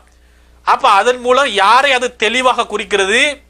அல்லாஹ் ரசூலுக்கு எதிராக இதுக்கு முன்னாடி யுத்தத்துக்கு வந்தவன் யாரு? பத்ரு போர்ல, உகது போர்ல, தபூக் யுத்தத்தில், இப்படி யுத்த களங்களில் ரசூல்லாவை அழிப்பதற்காக அல்லாஹ்வுக்கு எதிராக யுத்தத்திற்கு வாள் எடுத்துக்கொண்டு போரிட வந்தவன் அந்த மக்கத்து குறைசிகள், மக்கத்து காஃபிர்களை நேரடியாக குறிக்கின்ற வார்த்தை. அப்ப அந்த வார்த்தையை போட்டு வச்சுக்கிட்டு அதுக்கு சுய விளக்கத்தை புகுத்தக்கூடாது, புகுத்த முடியாது உங்களால. அந்த அளவுக்கு அந்த வசனம் தெளிவா இருக்குது. நபியே இதற்கு முன்னால் அல்லாஹ் ரசூலுக்கு எதிராக யுத்தம் பண்ணியவர்கள் அவங்களுக்கு அடைக்கலம் கொடுக்கறாங்க அப்படி என்பது தெளிவாக இந்த அபூஜஹல், உத்துபா, ஷைபா, ரபியா, இப்படி அல்லாஹ்வுக்கும் ரசூலுக்கும் எதிராக இஸ்லாத்தை எதிர்த்த எதிரிகள், அன்றைக்கு வாழ்ந்த மக்கள், அவங்கள அது குறிக்குது. அவங்க தான் கத்தியை தூக்கிட்டு வந்தவங்க, அவங்களுக்கு அடைக்கலம் கொடுக்கிற ஒரு பள்ளின்ட்டு அல்லாஹ் சொல்லிட்டான். அந்த மாதிரி ஒரு பள்ளி இப்ப காட்ட முடியுமா? 1400 வருஷமாக அல்லாஹ் ரசூலுக்கு எதிராக யுத்தம் பண்ணிய அவங்களுக்கு அடைக்கலம் கொடுத்து வச்சிருக்கிற மாதிரி ஒரு பள்ளி இப்ப இருக்குதா? இன்னும் எவனாவது வாழ்ந்துட்டு இருக்கிறானா? மக்கத்து காஃபிர் அபூஜஹல் இருந்தா அபூஜஹல் வாழ்ந்துட்டு இருக்கிறான். இந்த அபூஜஹல் தான் பத்ரு போர்ல ரசூல்லாவை கொல்றதுக்கு போனா அவனுக்கு அடைக்கலம் கொடுக்குற மாதிரி இங்கனுக்குள்ள ஒரு பள்ளியை கட்டியிருக்கிறாங்க, இப்பா அங்க போய் தொழுகாதீங்க அப்படின்னா ஒரு லாஜிக்கு. ஆனா அபூஜஹல் தான் செத்து போயிட்டானே, உத்துபா தான் மண்டையை போட்டானே. உத்துபா, ஷைபா, ரபியா, இந்த மாதிரி இஸ்லாத்துடைய எதிரிகள், மக்கத்து குறைசிகள் எல்லாரும் ஒன்று இயற்கை மரணம் அடைந்துட்டாங்க, போரில் கொல்லப்பட்டாங்க, இல்லை மனம் திருந்து இஸ்லாத்துக்கு வந்துட்டாங்க. இப்ப அல்லாஹ் ரசூலுக்கு எதிராக யுத்தத்துக்கு போனவன் எல்லாம் இன்னைக்கு 2020 வரைக்கும் இப்ப உசுரோட உட்கார்ந்துகிட்டு இல்ல. அப்படி ஒருத்தன் உட்கார்ந்து இருந்தானா காட்டு. இந்த இருக்கிறார்ல, இவர் தாங்க அல்லாஹ்வை எதிராக ரசூலுக்கு எதிராக கத்தியை தூக்கிட்டு பத்ரு போர்ல கலந்துக்கிட்டாரு, உகது போர்ல போய் ரசூல்லாவோட பல்ல உடைச்சது இவர் தான், இவருக்கு அடைக்கலம் கொடுத்து ஒரு பள்ளியை கட்டி இருக்கிறீங்கன்னா அங்க எப்படி நாங்க தொழுவோம் அப்படின்னு கேளுங்க. அப்ப அப்படி ஒண்ணு நடக்கிறதுக்கு சாத்தியமே இல்ல. 1400 ஆண்டுகளாக ஒரு மக்கத்து காஃபிர் உயிர் வாழ்ந்து கொண்டிருக்கவில்லை. அப்படி ஒரு சாத்தியமே இல்லாதவன் எப்படி ரசூலுல்லாவுடைய மனைவிமார்களுக்கு ஒரு சட்டம் போடப்பட்டால் அது இன்னைக்கு நமக்கு எப்படி அவங்க தான் மரணிச்சிட்டாங்களே. நபியின் மனைவிமார்களை நாம மறுமணம் செய்யக்கூடாது. ஆனா இன்னைக்கு அதை கடைபிடிக்க நமக்கு அது தேவையில்லையே, அவங்க தான் மரணிச்சிட்டாங்களே. நபியின் மனைவின்னு இப்போ ஒருத்தவங்க உயிரோட இருந்தால் அவங்க இந்த இருக்காங்க, இவங்க தான் ரசூலுல்லாவோட மனைவி, இப்போ உசுரோட தான் இருக்கிறாங்க, இவங்கள மறுமணம் செய்யலாமா செய்யக்கூடாது, அதுக்கு என்ன ஆதாரம் இந்த இருக்கு குர்ஆன் வசனம் அப்படின்னு காட்டலாம். இப்படி இப்ப ஒன்று இல்ல, ரசூலுல்லாஹ்வுடைய மனைவிகள் இயற்கையாக மரணம் அடைஞ்சிட்டாங்க, இப்போ ஒரு ஆளை காட்ட முடியாது. அது மாதிரிதான் மக்கத்து குறைசிகள் வாள் எடுத்துக்கிட்டு அல்லாஹ்வுக்கு எதிராக யுத்தம் பண்ணியவர்களுக்கு அடைக்கலம்னு அல்லாஹ் சொல்றானே, அந்த வாள் எடுத்துக்கிட்டு அல்லாஹ் ரசூலுக்கு எதிராக யுத்தம் பண்ணினவன் இன்னைக்கு வரைக்கும் உசுரோட இல்லப்பா, அவனுக்கு அடைக்கலம் கொடுத்து ஒரு பள்ளியை இங்க யாரும் கட்டலப்பா, அதனால பொருந்தாதுங்கிறோம். நாங்க ஏன் பொருந்தாதுங்கிற விளங்குது? ஆட்டு மூளையில விளங்குதா? ஆட்டு மூளை அப்துல் கரீம் அண்ணனுக்கு இது புரியுதா என்னன்னு தெரியல. நாங்க எதனால சொல்றோம், அந்த வசனம் அந்த ஒரு குறிப்பிட்ட சாராருக்கு தான் பொருந்துங்க, வேற யாருக்கு பொருந்தாதுன்னு நாங்க சொல்லல. அந்த வசனம் அதில் உள்ள 4 தன்மைகளில் ஒரு தன்மை இன்றைக்கு இம்பாசிபிள், அதை சாத்தியமே இல்லாத ஒரு தன்மையாக போய்விட்டது. அவர்கள் மரணித்து விட்டார்கள். மக்கத்து குறைசிகள் ரசூலுக்கு எதிராக வாள் எடுத்து யுத்தத்துக்கு போனவர்கள் செத்து போயிட்டாங்க, அதனால அது பொருந்தாதுங்கிறோம். குர்ஆனுடைய உண்மையான அந்த நோக்கத்தை சரியாக புரிந்து கொண்டு குர்ஆனை சரியாக விளங்கியதால் தான் நாங்கள் இதில் பேசியிருக்கிறோம். குர்ஆனை விளங்காம விளங்காத்தனமா பேசிட்டு இருக்கிறது நீங்க. முதல்ல நீங்க விளங்க கத்துங்க, குர்ஆன் எப்படி விளங்குறதுன்னு, குர்ஆன் ஆயத்தை எப்படி புரிஞ்சுக்கிறதுன்னு. உங்க ஆட்டு மூளையில முதல்ல மனுஷ மூளையை மாட்டி யோசிச்சு பாருங்க, இதெல்லாம் விளங்கும். அப்ப இந்த மாதிரி விளங்காத்தனமாக பேசிக்கொண்டு நம்மள என்னமோ குர்ஆன் விளங்க தெரியாதவங்க மாதிரி, நமக்கு என்னமோ ஒண்ணுமே தெரியாத மாதிரி, அப்படி இப்ப ஒரு ஆணவத்தோடு தலைக்கணத்தோடு என்ன பண்றது, இவங்கெல்லாம் குர்ஆனை புரிய தெரியாம இருக்கிறார்கள். அதாவது 4 எல்லா சட்டமும் ஒரு காலத்துல ஒருத்தருக்கு சொல்லப்பட்டிருக்கும் தான், அதனால எல்லாரும் அந்தந்த சட்டம் அவங்களுக்கு தான் பொருந்தும், எங்களுக்கு பொருந்தாதுன்னு போயிருவீங்களா அப்படின்னா அப்படி யாரு சொன்னது? உன் மண்டையில இது விளங்கி இருக்குது. அப்ப இதுதான் அதுல உள்ள விஷயமே தவிர நாங்க ஏன் பொருந்தாதுங்கிறோம்னா அப்படி நடக்க முடியாது. ஏன், எப்படி அடிமைகளை உரிமை விடுதல்ங்கிற ஒரு நோன்பை முறிச்சிட்டா, சத்தியத்தை முறிச்சிட்டா, அடிமையை உரிமை விடுங்கப்பான்னு அல்லாஹ் சொல்றானே, அது இன்னைக்கு பொருந்தவே பொருந்தாது. ஏன்னா அடிமைங்கிற வழக்கம் வழக்கொழிந்து போயிருச்சு. ரசூல்லாவுடைய மனைவியை மறுமணம் செஞ்சுக்கிற கூடாதுன்னு அல்லாஹ் சொல்லியிருக்கிறான். இன்னைக்கு ரசூல்லாவுடைய மனைவிகள் யாரும் இல்லை, உயிரோடு இல்லை. அதனால அந்த சட்டத்தை பற்றி பேச வேண்டிய தேவையே இங்க வராது. அதுபோலதான் இந்த 4 தன்மையில ஒரு தன்மை அல்லாஹ் ரசூலுக்கு எதிராக யுத்தம் பண்ணியவர்கள் இதற்கு முன்னால் என்கிற ஒரு வார்த்தை தெளிவாக இருக்கிறது. அது தெல்ல தெளிவாக பத்ரு போர், உஹது போர், தபூக் யுத்தம், இப்படி ரசூல்லா உயிரோடு வாழ்ந்த போது ரசூலுக்கு எதிராக யுத்தத்துக்கு வந்த மக்கத்து காஃபிர்கள் குறைஷிகளை குறிக்கிறது. அந்த மக்கத்து காஃபிர் குறைஷிகள் இன்றைக்கு வரைக்கும் இங்கே வாழ்ந்து கொண்டு இருக்கவில்லை. அப்படி வாழ்ந்து கொண்டிருந்தால் நீ காட்டு, அவனுக்கு அடைக்கலம் கொடுக்கிற மாதிரி ஒரு பள்ளி இருந்தா அதை தடை செய்யப்பட்ட பள்ளின்னு சொல்லு. அதை விட்டுட்டு இங்க இருக்கிற முஸ்லீம்கள் வட்டி வாங்குறான், வரதட்சணை வாங்குறான், சாராயம் குடிக்கிறான், சினிமா பாக்குறான், அரசியல் பண்றான், இவனெல்லாம் அல்லாஹ்வுக்கு எதிரான போருன்னு உங்க ஆட்டு மூளையில உதிப்பதெல்லாம் எங்களுக்கு ஆதாரம் கிடையாது. அல்லாஹ் ரசூலுடைய வசனம் இறை வேதம் தான் எங்களுக்கு ஆதாரம் என்பதை தெளிவாக உங்க மர மண்டைக்கு உரைக்கிற மாதிரி நறுக்குன்னு சொல்லி இருக்கிறோம். இதுக்கு மேலே விளங்கலைன்னா அதுக்கு மேல எங்களால ஒண்ணும் செய்ய முடியாது. உங்களுடைய அறிவு லட்சணம் அம்பிட்டு தான் அப்படின்னு நாங்க புரிஞ்சுக்கிட்டு நாங்க ஒதுங்கி போயிட வேண்டியதுதான். ஏன்னா இதுக்கு மேல உங்களுக்கு எப்படிதான் மரமண்டையில நடுமண்டையில நச்சுன்னு ஆணியை வச்சு இறக்குனா கூட உங்க மண்டையில இது இறங்காதுன்னு சொன்னா உங்களுக்கு திரையிடப்பட்டு விட்டது. இல்லை, நீங்கள் திருட்டு வேலை பார்ப்பதற்காக வேண்டுமென்றே திருட்டு வேலை பண்றீங்க, குர்ஆன்ல திருட்டுத்தனம் பண்றீங்க என்பது உறுதிபட மக்களுக்கு சிந்திக்கிற மக்கள் விளங்கிக் கொள்வார்கள். அடுத்து அவங்க பேசியிருக்கிறத பாருங்க, அடுத்து பேசுறாங்க அர்த்தம். இது முதலாவதா நம்ம புரிந்து கொள்ள வேண்டிய விஷயம். அடுத்து அதுல கேட்கப்படுவது, இப்ப 4 பண்புகள் அதுல சொல்லப்படுது. மக்களுக்கு இடையூறு ஏற்படுத்துவது, இணை வைப்பான காரியத்தை செய்வது. ஏன் அப்படி இட்டு கட்டுற? அதுல எங்க இருக்கு சிறுக்குன்னு, எங்க இருக்குது இணை வைக்கிறதுன்னு அல்லாஹ் தடுத்திருந்தானா காட்டு. ஏன் இட்டு கட்டிட்டு இருக்கிற? எத்தனை தடவை பேசுற இதையே, இணை வைப்பு இணை வைப்புன்னு. இணை வைப்பு நாங்க அல்லாஹ் தடுக்கவே இல்லை. லா தக்கும் ஃபீஹி அபதான் அல்லாஹ் சொல்றான்ல, ஒருபோதும் நின்று வணங்கக்கூடாது அப்படின்னு ஒரு பள்ளி அல்லாஹ் தடுக்கிறானே. அந்த தடுத்த அம்சத்தில் 4 அம்சத்துல இணை வைப்பை பத்தி அல்லாஹ் சொல்லவே இல்லை. நீ இட்டு கட்டிட்டு இருக்கிற. அல்லாஹ்வுக்கு பயந்துக்க. எதுக்கு எடுத்தாலும் இப்படிதான் குஃபுரன் அப்படின்னு அரபியில சொல்லிட்டு தமிழ்ல அதை எப்படி மாத்தி பேசுறது, குஃபுரன் இணை வைப்பு, இணை வைப்புக்கான காரியங்கள், இணை வைப்பு செய்யறாங்க இப்படின்னு பொய்ய சொல்லாத. பொய்யெல்லாம் இனிமே வண்டவாளமெல்லாம் செல்லுபடி ஆகாது. அதெல்லாம் உன்னை நம்பிக்கிட்டு ஒரு ஆட்டு மந்த கூட்டம் இருக்கு, அங்க செல்லுபடி ஆகும். எங்க கிட்ட இந்த வேலையை காட்டாத. இருந்தா காட்டு. குர்ஆன்ல 9:107 ஷிர்க்குங்கிற வார்த்தை இருக்குதா, இணை வைப்புங்கிற வார்த்தை இருக்குதா? இப்ப என்ன தைரியம் இருந்தா நீ இட்டு கட்டுற குர்ஆன்ல? இதோட உன்னுடைய சேட்டையை நிப்பாட்டிக்கணும். இதெல்லாம் பார்த்துக்கிட்டு சும்மா இன்னமும் அப்படியே வாய் பத்திட்டு யாரும் போக மாட்டாங்க. மக்கள் எல்லாம் இன்னைக்கு விளங்கிட்டாங்க. இன்னைக்கு எவ்வளவோ டெக்னாலஜி, யூடியூப் வீடியோ எல்லாம் இன்னைக்கு மக்கள் மத்தியில தீயா பரவிக்கிட்டு இருக்குது. ஒன்னொன்னே நீங்க பேசக்கூடிய கிறுக்குத்தனமான உளறல்களை எல்லாம் மக்கள் பார்த்துட்டு தான் இருக்கிறாங்க.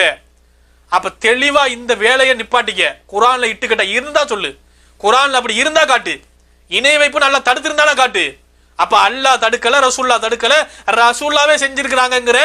காபத்துல்லால சிலையை வச்சு வணங்கும் போது ரசூல்லாவே போய் தொழுதாங்க, எந்த தடையும் இல்லை. அது தப்பா இருந்தா ரசூல்லா தெரியாமல் அந்த இணை வைக்கிற பிள்ளை தொழலாம தொழக்கூடாதுன்னு தெரியாம கூட ரசூல்லா போய் தொழுதிருந்தா கூட, ரசூல்லா ஒன்றை தெரியாமல் ஒரு பிழையை செய்தால் உடனே அல்லாஹ் வஹீயின் மூலம் சொல்லிடுவான், நபியே விலகிக்கிறீங்க, இது தப்பு அப்படின்னு அறிவிச்சு கொடுத்துருவான். அப்படி கூட அல்லாஹ் அறிவிச்சு கொடுக்கலையே.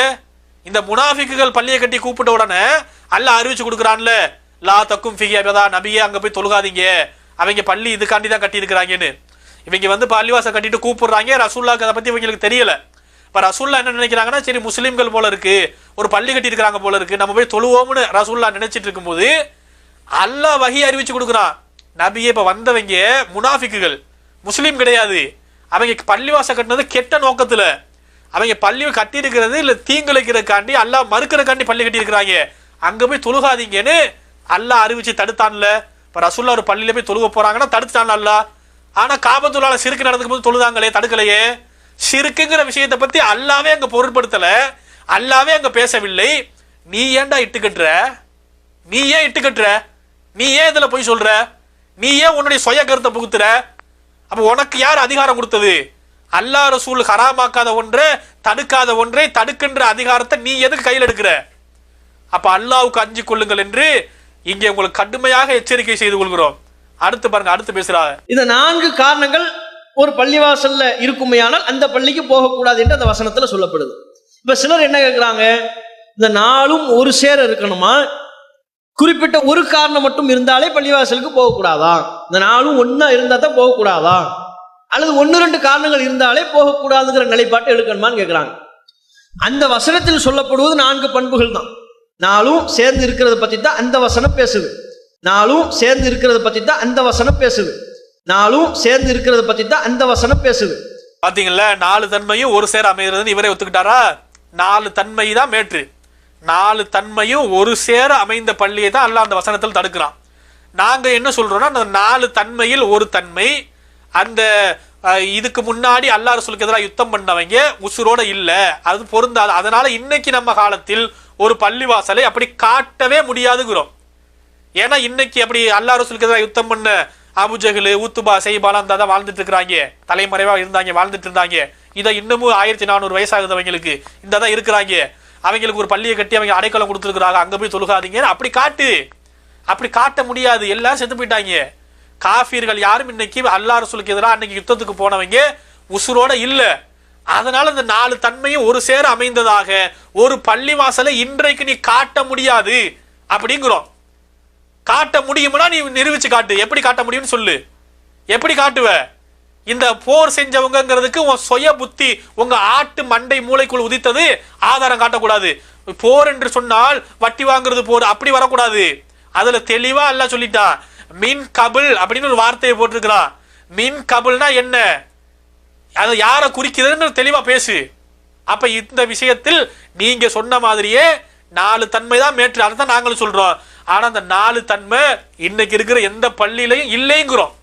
அப்படி நாங்க சொல்லி அதை அந்த வசனத்தை நீங்க இட்டு கட்டுறது பொய், நீங்க பொய்ய சொல்லிட்டு தெரியுறீங்க, பரப்புரை பண்றீங்க, பச்சை பொய்ய பரப்புரை செஞ்சுட்டு இருக்கிறீங்க அப்படின்னு நாங்க சொல்லி இருக்கிறோம்.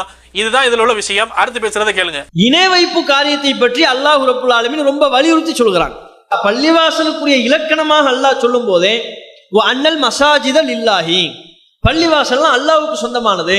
ஃபலா ததுஉ மஅல்லாஹி அஹதா, அல்லாஹ்வுடன் சேர்த்து வேறு யாரையும் நீங்கள் அழைத்து பிரார்த்திக்காதீர்கள். பள்ளிவாசல்னு சொன்னா அங்க அல்லாஹ் தான் அழைத்து பிரார்த்திக்கப்படணும், அல்லாஹ் தான் அங்கு வணங்கப்பட வேண்டும்.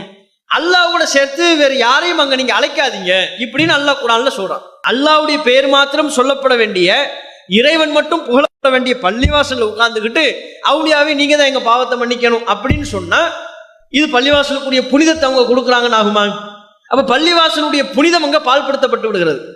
இறைவன் மட்டும் வணங்கப்பட வேண்டிய, இறைவனுடைய பெயர் மாத்திரம் ஒலிக்கப்பட வேண்டிய பள்ளிவாசல்ல இறைவனால் படைக்கப்பட்ட படைப்பினங்களை அழைக்கிறார்கள், படைப்பினங்களை வணங்குகிறார்கள், படைப்பினங்களை படைத்தவனுக்கு இணையாக ஆக்கி விடுகிறார்கள். அதுவும் எங்க? பள்ளிவாசல்ல. இப்படி ஒண்ணு நடக்கும்போது ஷிர்க் என்கிற இணைப்பு காரியம் ஒரு பள்ளிவாசலில் அரங்கேறுமையானால் அது பள்ளிவாசல் என்கிற தன்மை இழந்து விடுகிறது. இப்படி ஒரு இருந்துச்சுன்னா அந்த பள்ளிக்கும் போகக்கூடாது. 4 பண்புகள் ஒரு சேர இருக்கிற பள்ளிவாசலுக்கும் போகக்கூடாது, அங்கேயும் தொழக்கூடாது. பாத்தீங்களா? இப்ப என்னவா, அன்னல் மசாஜிதல் இல்லா ஃபலா ததுஉ மஅல்லாஹி அஹதா, பள்ளிவாசல் அல்லாஹ்வுக்கு உரியது, அல்லாஹ்வை தவிர யாரையும் அழைக்காதீங்க அப்படின்னு சொல்லிட்டு இப்ப விளக்கத்துக்கு போயிடுவா. இந்த பள்ளிவாசல்கள் அல்லாஹ்வுக்கு உரியது, இதில் அல்லாஹ்வை தவிர யாரையும் அழைக்க கூடாது அப்படின்னு அல்லாஹ் தடுத்திருக்கிறான்ல. இதை வச்சு பள்ளியில தொழலாமா தொழக்கூடாதான்னு எப்படி ஆட்டு மூலையில எப்படி விளங்குன, தொழக்கூடாதுன்னு எப்படி சட்டம் எடுத்த, அதை விளக்கி சொல்லு. அப்போ ஒரு சட்டம் எடுக்கிறா இருந்தா அல்லாஹ் ஒன்று சொல்லுவான், அது சட்டம். அது மீறப்பட்டா என்னங்கிறதுக்கும் தனி சட்டம் இருக்கும், அதை சொல்லுங்க. விபச்சாரத்தின் அருகில் கூட நெருங்காதீர்கள், லா தக்ரவு சினா, விபச்சாரத்தின் அருகில் கூட நெருங்காதீர்கள், அது அருவருப்பானது, மானக்கேடானது, வெக்கக்கேடானது அப்படிங்கிற அல்லாஹ். அப்ப விபச்சாரம் பண்ணக்கூடாதுங்கிறது ஒரு கட்டளை. ஒருத்த பண்ணிட்டான், இப்ப விபச்சாரம் செய்து விட்டான், அவனுக்கு என்ன அப்படின்னா அவனுக்கு தண்டனையோ பாவ பரிகாரமோ ஏதோ ஒன்றே அல்லாஹ் சொல்லுவான். இது உங்களுக்கு விளங்குதுல, ஒரு சட்டத்தை அல்லாஹ் சொல்லுவான், அந்த சட்டம் மீறப்பட்டுட்டா என்ன அப்படிங்கறதே சொல்லுவான். அதுபோல பள்ளிவாசல் அல்லாஹ் என்ன சொல்றான்னா, அன்னல் மசாஜிதல் இல்லா ஃபலா ததுவு மாஅல்லாஹி அஹதா, பள்ளிவாசல் அல்லாஹ்வுக்குரியது, அல்லாஹ்வை தவிர யாரை அழைக்காதீங்க அப்படிங்கிறது சட்டம். இந்த சட்டம் இப்ப மீறப்பட்டு ஒருத்தன் அழைச்சிட்டான், அப்ப என்ன பண்றது? அதுக்கு சட்டம் சொல்லு. பள்ளி அல்லாஹ்வுக்குரியதுப்பா, பள்ளிவாசல் அல்லாஹ்வுக்கு உரியது, அதில் அல்லாஹ்வை தவிர யாரையும் அழைக்க கூடாது என்பது நமக்கு போடப்பட்ட கட்டளை. விபச்சாரம் அருவருப்பானது, வெக்கக்கேடானது, அதன் அருகில் கூட நெருங்காதீர்கள் என்பது நமக்கு போடப்பட்ட கட்டளை. ஒருத்தன் விபச்சாரம் செஞ்சிட்டான்னா என்ன?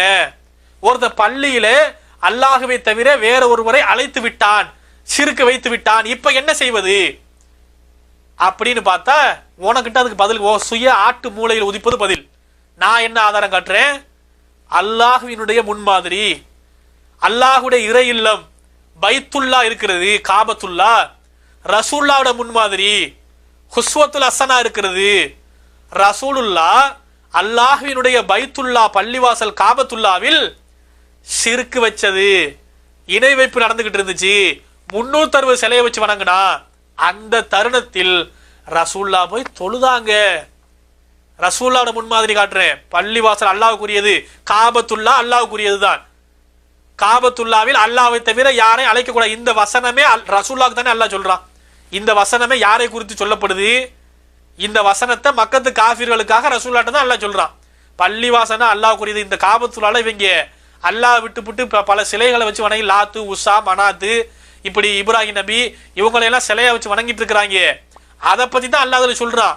பள்ளிவாசல்னா அல்லாஹ்வுக்குரியதுப்பா, அதுல அல்லாஹ்வை தவிர யாரையும் அழைக்காதீங்க அப்படின்னு ரசூலுல்லாஹ்வுக்கு வஹீயின் மூலம் அல்லாஹ் அறிவிச்சு கொடுக்குறான்.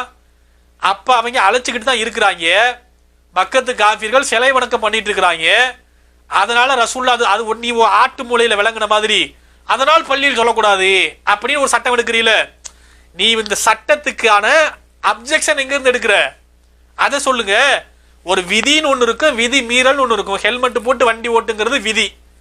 ஒருத்தர் ஹெல்மெட் போடாம வண்டி ஓட்டிட்டான், அவன் விதி மீறி, அந்த விதி மீறி விட்டால் அந்த விதி மீறலுக்கான அபராதம் என்ன, தண்டனை என்ன அப்படின்னு சொல்லணும்ல. பள்ளிவாசல் அல்லாஹ்வுக்குரியது, அல்லாஹ்வை தவிர யாரையும் அழைக்காதீங்கிறது விதி.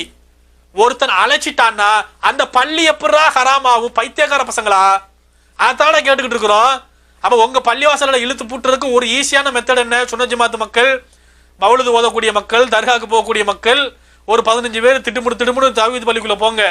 போய் உள்ள உட்காந்துக்கிட்டு யா நபி ஸலாம் அலைக்கும் முடிஞ்சது. தௌஹீத் பள்ளிக்குள்ள போய் மௌலிது ஓதி விடுங்க. ஐயையோ பள்ளிவாசல்கள் அல்லாஹ்வுக்குரியது, அல்லாஹ்வை தவிர யாரையும் அழைக்க கூடாது, எங்க தௌஹீத் பள்ளிக்குள்ள 4 பேருக்கு திடுமுடு உள்ள வந்து யா நபி ஸலாம் அலைக்குன்னு அழைச்சிட்டாங்க, யா நாகூராண்டவங்களேன்னு அழைச்சிட்டாங்க, எங்க பள்ளியை பூட்டுங்க, தௌஹீத் பள்ளியை பூட்டிட்டு வேற பள்ளியை கட்டுவோம். அப்படியா? வியப்ப வேடிக்கையா இல்ல, கேனத்தனமா இல்ல? இப்படிலாம் சட்டம் சொன்னீங்கன்னா உன் பள்ளிக்குள்ள 10 பேர் உன் பள்ளியை பூட்டுக்கு கடுமையெல்லாம் எதிர்க்க வேண்டியது இல்லை போல இருக்கு. தௌஹீத் பள்ளிக்குள்ள வலுக்கட்டாயமா ஒரு 4 பேர் புகுந்து மௌலிது ஓதி விட்டா, சிறுக்கு வச்சு விட்டுட்டா பள்ளியை பூட்டிடலாமா? உன் பள்ளி தொழுவதற்கு தடுக்கப்பட்ட பள்ளி ஆயிருமா? உனக்கு அப்ப விளங்குதுல, அவனை அப்புறப்படுத்தணும். சிறுக்கு வைக்கிறவனை அப்புறப்படுத்தணும். பள்ளி அல்லாவோட பள்ளி, விளங்குதுல? அந்த சட்டம் தான் இங்கேயும். சுன்னத் ஜமாத் பள்ளி அல்லாவோட பள்ளி தான். அதுல 4 அஜர்த்துகள் மௌலிது ஓதுறாங்க, அந்த மக்கள் விளங்காம இருக்கிறாங்கன்னா அவங்கள சொல்லி திருத்தி அவங்கள வென்றெடுத்து பள்ளியை மீட்டெடுக்கிற வேலையை நீ செய்யணுமா? அதைத்தானே ரசூலுல்லாஹ் செஞ்சாங்க. காபத்துல்லாவுல சிறுக்கு வச்சுக்கிட்டு இருக்கிறான், இணை வைப்பு செஞ்சுக்கிட்டு இருக்கிறான், சொல்லி சொல்லி திருத்தினாங்களா இல்லையா? சொல்லி திருத்த முடியாத போது படையெடுத்து வந்து ஆக்கிரமிப்பு செஞ்சு அந்த மக்காவை முற்றுகையிட்டு கைப்பற்றி காபத்துல்லா நிர்வாகத்தை கையில் எடுத்தாங்க. அதுக்குள்ள இருந்த சிலைகளை எல்லாம் கைத்தடியால் அடித்து நொறுக்குனாங்க. சிலைகளை எல்லாம் அப்புறப்படுத்தி காபத்துல்லாவை தௌஹீத் பள்ளியா மாத்தினாங்கல்ல. அதுதானே ஒரு தௌஹீத்வாதி செய்ய வேண்டியது. நம்ம ஊர்ல ஒரு சுன்னத் ஜமாத் பள்ளி இருக்கு, அல்லாஹ் வணங்குற கட்டி இருக்கிறோம், அது அல்லாவோட பள்ளி, அமானிதம், அல்லாவோட பள்ளி. அதுல 4 பேர் சிறுக்கு வைக்கிறானே, அவனை எப்படி சரி பண்ணணும், அவனோட பேசி வாதம் செஞ்சு அவனுக்கு புரிய வச்சு, இல்லை நம்ம வலிமையாக சுன்னத் ஜமாத் நிர்வாகத்துல இருந்து இந்த தவறுகளை தீமைகள் நடக்க விடாம தடுத்து பள்ளியை மீட்டெடுக்கணுங்கிற அந்த மரமண்ட வேலை செய்யலையில சொத்து சேர்க்கறதானே குறியா இருந்துச்சு. எப்படி சொத்து சேர்க்கலாம், எப்படி லிஸ்ட் போட்டுக்கலாம், மண்ணடி சென்னை மாநில தலைமை, ப்ராப்பர்ட்டி ஆஃப் டிஎன்டிஜே, இப்படின்னு லிஸ்ட் போடலாம் தானே உங்க மண்டை வேலை செஞ்சிருக்குது. அப்ப இதைத்தான் நாங்க சொல்றோம். இப்படிதான் நீங்க குரான்ல இட்டு கட்டி சொத்து சேர்த்து இருக்கிறீங்க, திருக்குரான்ல திருட்டு வேலை பண்ணிட்டு இருக்கிறீங்க. அப்ப தெளிவா விளங்கிக்கிறீங்க. இந்த அண்ணல் மசாஜிதுல இது மாதிரி இந்த கமெண்ட்ல கூட நிறைய சகோதரர்கள் கமெண்ட் போட்டுருக்காங்க, அதையும் பாருங்க. நிறைய வசனங்கள் எடுத்து காட்டுவாங்க. பள்ளிவாசலோட நிர்வாகி எப்படி இருக்கணும் தெரியுமா, இது மாதிரி மா காணொலி முஸ்ரிக்கீன யாமரு மசாஜிதல்லா, அல்லாவுக்கு இணை கற்பிப்பவர் பள்ளிவாசல நிர்வாகம் பண்ணக்கூடாது அப்படின்பாங்க. ஆமா, நிர்வாகம் பண்ணக்கூடாது. ஒருத்தன் பண்ணிட்டாயா, இப்ப பள்ளிவாசலுக்கு என்ன பிரச்சனை? எல்லாத்துக்கும் நான் காபத்துல்லா ஆதாரம் காட்டிட்டு இருக்கிறேன்ல. காபத்துல்லா இருந்துச்சு, குறைசி தான் நிர்வாகம் பண்ணா, அதுல போய் ரசூல்லா தொழுதாங்க, அவ்வளவுதான் முடிஞ்சு போச்சு. எங்களுக்கு ரசூல்லாட்ட முன்மாதிரி இருக்குது, ஓ ஆட்டு மூளை முன்மாதிரி எனக்கு தேவையில்லை.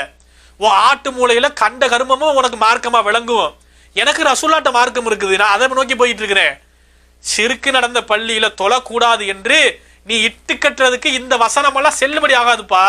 பள்ளிவாசல் அல்லாவுக்குரியது, நிர்வாகி இப்படி இருக்கணும், நிர்வாகி சிறுக்கு வைக்காதவரா இருக்கணும், யாருக்கும் அஞ்சாதவரா இருக்கணும். இனி என்னதான் நீ கமெண்ட்ல எடுத்து போட்டிருக்கிற வசனங்கள், இது மாதிரி நீங்க பேசக்கூடிய 1000 ஆதாரங்களை கொண்டு வந்தாலும் அதெல்லாம் அந்த தவறுகளை செய்யக்கூடாதுங்கிறதுக்கு தான் ஆதாரம்.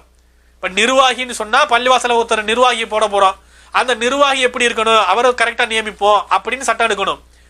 பள்ளிவாசல யாரையும் வணங்கக்கூடாது அப்படிங்கிறதுக்கு சட்டம் எடுக்கணும். ஒருத்தன் வணங்கிட்டா கட்டப்பட்ட பள்ளியில ஒரு தவறை செய்யறான்னு சொன்னா பள்ளிவாசல் தொழுவதற்கு தடுக்கப்பட்டது, லா தக்கும் ஃபிஹி அபதான் அல்லாஹ் தடுக்கிறான்ல, அந்த மாதிரி காட்டு. இப்படி நடந்தா அங்க பள்ளி இல்லைங்க, அது பள்ளிவாசல் கிடையாது, அப்படி அதை எடுத்துக்க முடியாது அப்படின்னு ஆதாரம் காட்டு. ல மஸ்ஜிதுன் உஸிஸ அல தக்வா மின் அவ்வல் யௌமின் அஹக்கு அன் தக்கூம ஃபீஹி, இறையச்சத்தின் அடிப்படையில் கட்டப்பட்ட பள்ளிவாசலே நீங்கள் தொழுவதற்கு தகுதியான பள்ளிவாசல். ஆரம்பம் முதலே இறையச்சத்தின் அடிப்படையில் எந்த பள்ளிவாசல் கட்டமைக்கப்படுகிறதோ அதுதான் நீங்க தொழுறதுக்கு தகுதியான பள்ளிங்கிறாள். 4 பண்புகளை சொல்லிட்டு இந்த பள்ளிவாசலுக்கு போகாதீங்க நல்லா சொல்றது மட்டும் இல்லாம எந்த பள்ளி நாம் தொழுவதற்கு தகுதியான பள்ளி என்பதையும் நல்லா குறிப்பிடுகிறான். இறையச்சத்தின் அடிப்படையில் கட்டப்பட்ட தக்குவா அடிப்படையில் கட்டப்பட்டிருக்கணும் வந்துட்டாங்க, தக்குவா அடிப்படையில் கட்டப்பட்டிருக்கணும் வந்துட்டீங்கல்ல, அதுதான் நாங்களும் சொல்றோம். இந்த தக்குவா அடிப்படையில் கட்டப்பட்டது எப்ப, ஏன் பின்பகுதி முற்பகுதியை காமிச்சு பின்பகுதியை மறைக்கிறீங்க? தக்குவா அடிப்படைன்னு இருக்குதுங்க, இறையச்சத்தை கொண்டு கட்டப்பட்ட பள்ளி இல்ல. மஸ்ஜிதுன் உஸ்ஸிஸ அல தக்குவா மின் அவ்வல் யௌம் அப்படின்னு ஒரு வார்த்தை இருக்கே, அவ்வல் யௌம் ஆரம்ப நாளில் இருந்து, முதல் நாளிலிருந்து இறையச்சத்தை கொண்டு கட்டப்பட்டது. ஆமா, அதைத்தான் நாங்களும் சொல்றோம். இறையச்சத்தை கொண்டுதான் சுன்னத் ஜமாத் பள்ளிகள் கட்டப்பட்ட முதல் நாளில் குஃப்ருக்காக, அல்லாஹ் மறுக்கிறதுக்காக, மூமின்களை பிரிக்கிறதுக்காக அப்படி கட்டப்படல. கட்டப்பட்ட முதல் நாளில் அந்த பள்ளிகளுடைய நோக்கம் நம்ம பகுதியில் ஒரு பள்ளிவாசல் கட்டி தொழுகணும், மக்களுக்கு தொழுகை நடத்தணும், ஜும்மா நடத்தணும், மதரசா நடத்தி குரான் ஓத பிள்ளைங்களுக்கு குரானை சொல்லிக் கொடுக்கணும். இப்படிதான் இறையச்சத்தை கொண்டு பள்ளிவாசல் கட்டப்பட்டுச்சு. கட்டப்பட்ட பள்ளியில பின்னாடி 4 பேர் சிறுக்கு வைக்கிறான், இது வேற சட்டம். முதல் நாள் இருக்குல்ல இறையச்சத்தை கொண்டு கட்டப்பட்ட பள்ளி, ஆமா இறையச்சத்தை கொண்டு தான் கட்டப்பட்டுச்சு. காபத்துல்லாவும் இறையச்சத்தை கொண்டு கட்டப்பட்டதுதான். ஆதம் நபி முதல் மனிதரால் கட்டப்பட்டது, இப்ராஹிம் நபியால் நிர்மாணம் செய்யப்பட்டது. அப்படிப்பட்ட காபத்துல்லா, இறையச்சத்தை கொண்ட காபத்துல்லாவில தான் பின்னாடி வந்தவன் சிறுக்கு வச்சான். அதனால பள்ளியினுடைய புனிதம் கெட்டு போகாது. அதே போலதான் நம் முன்னோர்கள் பள்ளி கட்டினது நன்மையை நாடி இறையச்சத்தை கொண்டு கட்டினார்கள். அதில் பின்னாடி வர 4 பேர் சிறுக்கு வைக்கிறான்னா அவனுக்கு சொல்லி திருத்தணும், அவனை அப்புறப்படுத்திட்டு பள்ளியை தௌஹீது பள்ளியாக, அது அல்லாஹ் மட்டும் வணங்கக்கூடிய பள்ளியாக, ஏகத்துவ பள்ளியாக நாம் அதை அங்கீகரிக்க வேண்டிய வேலையை செய்ய வேண்டுமே தவிர இது பள்ளி தொழுவதற்கு தடை செய்யப்பட்டதுங்க அப்படின்னு அல்லாவின் பள்ளிகள் மீது அவதூறு சுமத்தக்கூடாது. ஆட்டு மூளையில உதிப்பதெல்லாம் ஆதாரமாகாது. மனுஷ மூளையை போட்டு இதெல்லாம் யோசிச்சா விளங்கும். இந்த வசனம் எல்லாம் மனித மூளை போட்டு யோசிச்சு பார்த்தீங்கன்னா இதெல்லாம் வச்சுக்கிட்டு ஆதாரம் எடுக்க முடியாது, இதை வச்சுக்கிட்டு தொழுவதற்கு தடுக்கப்பட்டதுன்னு சொல்ல முடியாது என்பதை உணர்ந்து கொள்வீர்கள். அப்ப இவ்வளவுதான் இவங்கள்ட்ட உள்ள சரக்கு, இவ்வளவுதான். இந்த வீடியோவை போட்டு கொண்டு இதுதான் எங்களுக்குள்ள ஆதாரம்னு பரப்பிட்டு இருக்கிறாங்க. அதே மாதிரி நான் சொன்ன மாதிரி இந்த கமெண்ட்ல சில பேர் இந்த மாதிரி போட்டிருப்பாங்க, நிர்வாகிகளுக்கு உள்ள சட்டத்தெல்லாம் சொல்லிக்கிட்டு, அதெல்லாம் நிர்வாகிக்குள்ள சட்டம்ப்பா, அதை கொண்டு பள்ளி தடுக்கப்பட்டதுன்னு எப்படி சொல்லுவேன்? இந்த பள்ளியில தொழக்கூடாது அப்படிங்கிறதுக்கு ஆதாரம் காட்டு. பள்ளிவாசல் அல்லாஹ்வுக்குரியதுங்கிறத வச்சுக்கிட்டு பள்ளியில தொழக்கூடாதுன்னு சட்டம் எடுக்க கூடாது. நிர்வாகி செருக்கு வைக்க கூடாதுன்னு அல்லாஹ் சொல்லியிருக்கிறான். நிர்வாகி செருக்கு வைக்க கூடாதுதான், பள்ளியில தொழக்கூடாதுன்னு எங்க இருக்குது? அப்ப அல்லாஹ் உன்னை தடுக்கலைன்னா நீ ஏன்டா தடுக்கிறீங்க? நீ ஏன் அதை செய்யற? அல்லாஹ் தடுக்கல, ரசூல்லா தடுக்கல, ரசூல்லாவே செஞ்சு காமிச்சிருக்கிறாங்க. ஷிர்கான இணை வைப்பாளர்களுடைய நிர்வாகம் இருந்த காபத்துல்லாவில் போய் ஷிர்கு நடந்து கொண்டிருந்த ஷிர்கான இணை வைப்பான காபத்துல்லாவில் ரசூல்லாவை தொழுதாங்க. தொழும்போது ஒட்டக குடலை தூக்கி போட்டு அமுக்குறாங்க. அப்ப கூட அல்லாஹ் தடுக்கல. ஷிர்கு நடக்கிற பள்ளியில தொழுகாதீங்க ரசூல்லான்னு தடுக்கல. ஆனா எப்ப அல்லாஹ் தடுத்தான்? ஒட்டுமொத்த குரான்ல நீங்க தேடி பார்த்தால் ஒரு பள்ளியில தொழக்கூடாதுன்னு அல்லாஹ் தடுத்தான்னா ஒரே ஒரு விஷயம்தான், இந்த 9:107.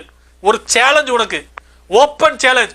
இந்த டிஎன்டிஜே திருக்குறானில் திருட்டு வேலை செய்கின்ற திருடர்குல திலகம் அப்துல் நாசருக்கு, அப்துல் கரீமுக்கு, இந்த டிஎன்டிஜே மாநில திருடர் கும்பலுக்கு பகிரங்க சவால்.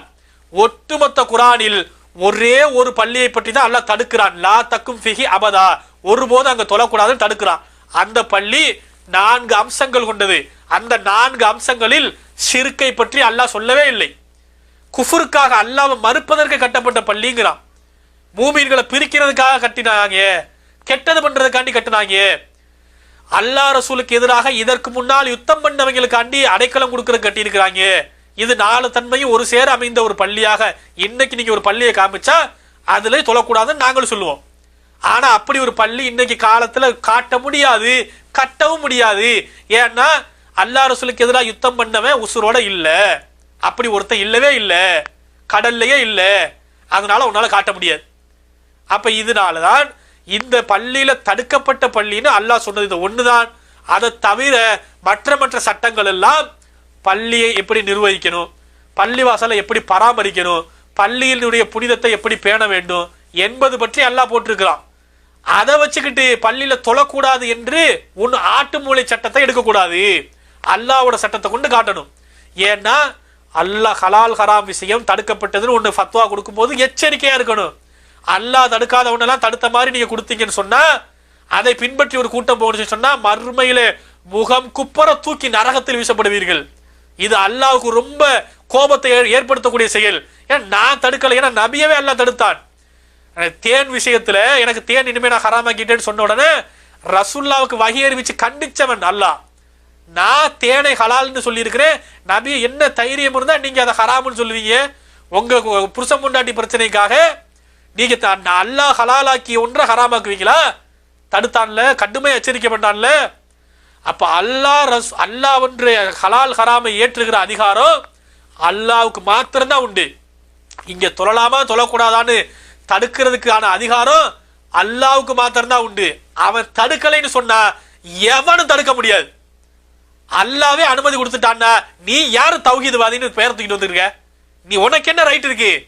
எங்க ரப்புல் ஆலமீன் எங்களை தடுக்கலையப்பா, ரசூல்லாவே தடுக்கலை. எங்களை ரசூல்லாவே செஞ்சாங்களே, போய் ஷிர்கு வைக்கிற காபத்துல்லால சிலை வணக்கம் நடந்த காபத்துல்லாமே தொழுதாங்களே, அவங்க கட்டப்பட்ட நோக்கத்தை தான் பார்த்தாங்க. பள்ளி கட்டப்பட்ட நோக்கம் அல்லாஹ் வணங்குறதுக்கு. கட்டப்பட்ட பள்ளியில 4 கிறுக்கணுவ பின்னாடி வந்து சிலையை வச்சு வணங்கிட்டதுனால பள்ளி கெட்டு போகாது, புனிதத்தன்மை இழந்துராது. அது போலதான் இந்த உலகத்தில் எந்த ஒரு பள்ளியும் கட்டப்பட்ட நோக்கத்தை பாருங்கள்.